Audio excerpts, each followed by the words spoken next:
सब भाइयों को राधे कृष्णा। फिर एक भाई का सवाल है, कोई वैरागी भक्त है, मैं वैरागी भक्त हूँ लेकिन बीमारी रोग से बहुत दुखी हूँ, क्या करूँ, ये क्यों है?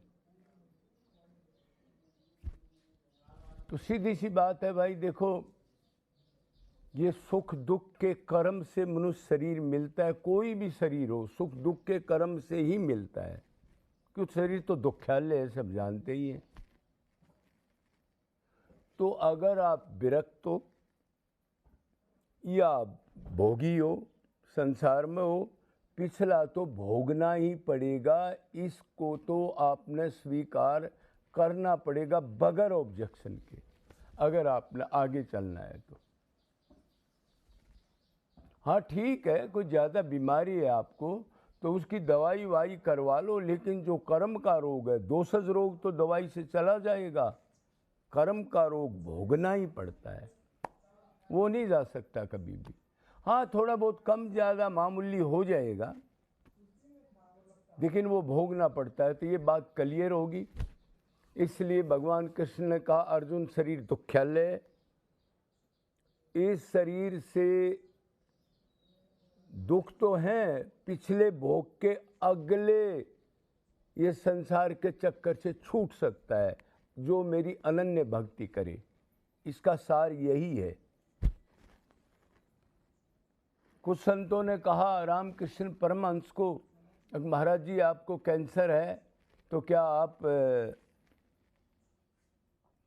महापुरुष हो तो दुर्गा माँ से कह के आप कहो तो वो एकदम ठीक कर देंगे आपको।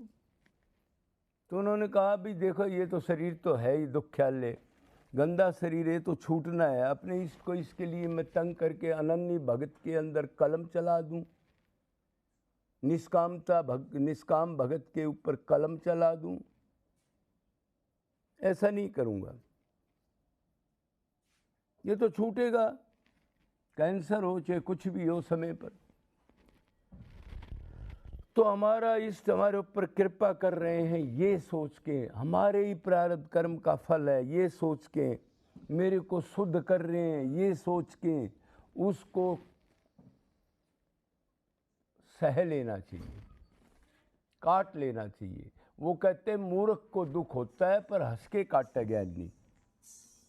मूर्ख बेचारा भगवान को लाना देगा, उधर जाएगा, 100 डॉक्टरों के पास घूमता ही रहेगा, लेकिन ज्ञानी अपने कर्म के फल को हंस के, प्रभु ये तो नश्वर शरीर है तो जाना ही, आप कृपा करके इससे मेरे को पार उतार दो, इसलिए तो भक्ति करता है, सदा के लिए माला माल होके भगवान के लोक चला जाए। मकसद ही है इस शरीर का। इसमें सुख मत ढूंढना कभी, कदे को शरीर में सुख ढूंढे, क्योंकि डेली छन बंगूरा डेली खत्म हो रहा है, क्या सुख ढूंढोगे इसको। विधि का विधान जान, दुख सुख सहिए, राधे श्याम सीताराम कहिए। जो विधान प्रारब्ध का पहले फिक्स हो गया, जन्म लिया तब, उसको तो सहो और अगला काम करो। ये जेल है, जेल से निकलने के लिए शरीर मिला है,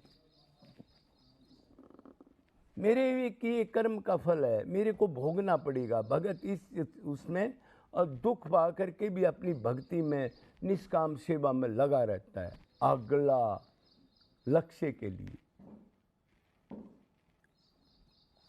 शरीर के रोग से, शरीर और संसार से वैराग्य होता है, ये लिख लेना आप। इस शरीर के लिए आदमी कुकर्म करता है, सजता है, संवरता है, इधर जाता है, उससे मिलता है, जब इसी में तकलीफ है और वो भगवान में लगा हुआ है तो फिर और दूसरे लोगों से वैराग्य हो जाता है कि ये मेरे किसी काम का नहीं है, बीमारी मेरी को दिन रात मारे जा रही है, मेरा कौन है, मेरा तो भगवान है। कभी रोता है तो उसके लिए निष्काम रो लेता है वो। शरीर तो दुख्यालय है, अर्जुन ने साफ कह दिया ना, अनित्य सुखम लोक्यमम प्राप्य भजस्य माम। अनित्य लोक है ये शरीर, दुख्यालय, यहाँ सुख का अलावा लेस नहीं है। मेरे में मन लगा कि मेरे को प्राप्त करने के लिए ही मैंने तेरे को दिया अर्जुन, ही और कुछ नहीं करना। मेरे से ही मन लगा के नित्य निरंतर चिंतन कर, ये बताया गया है। ऐसे सुख पे शिल पड़ो जो राम से दूर हटाए, बलिहारी उस दुख को जो राम की तरफ ले जाए। ऐसे ही दुख को बहुत गजब बताया है असली संतों ने, ये नॉर्मल नहीं पहचान सकता है। तो प्रेमियों की भाषा है, हर एक आदमी कैसे पकड़ लेगा? शरीर की भक्ति करने वाला नहीं पकड़ सकता, योगी ज्ञानी इसको। तन से ज़्यादा वृक्ष से ज़्यादा सहनशील बनना है तो तन मन धन की अकड़ निकल जाए, यही है, बिल्कुल खाली हो जाए, फटीचर हो जाए। मेरे से दोषी कोई नहीं, मेरे पास कुछ नहीं, सब मेरे से अच्छे हैं। तन मन धन प्राण चारों भगवान के लिए ही अर्पण कर देने, यही भक्ति है। और निरंतर रो करके निष्काम भाव से पुकारना है, कोई चीज़ बचा के नहीं रखनी, लेना नहीं। जो तन मन धन प्राण मिले हैं भक्ति करते हुए उनको अर्पण कर दो, चाहे वो ठुकराएं, चाहे रखें, चाहे कुछ करें, लास्ट तक। और हम हर समय उनके पाने के लिए व्याकुलता, रोना, दर्द, गम ये बना रहे, बस यही भक्त के लक्षण है।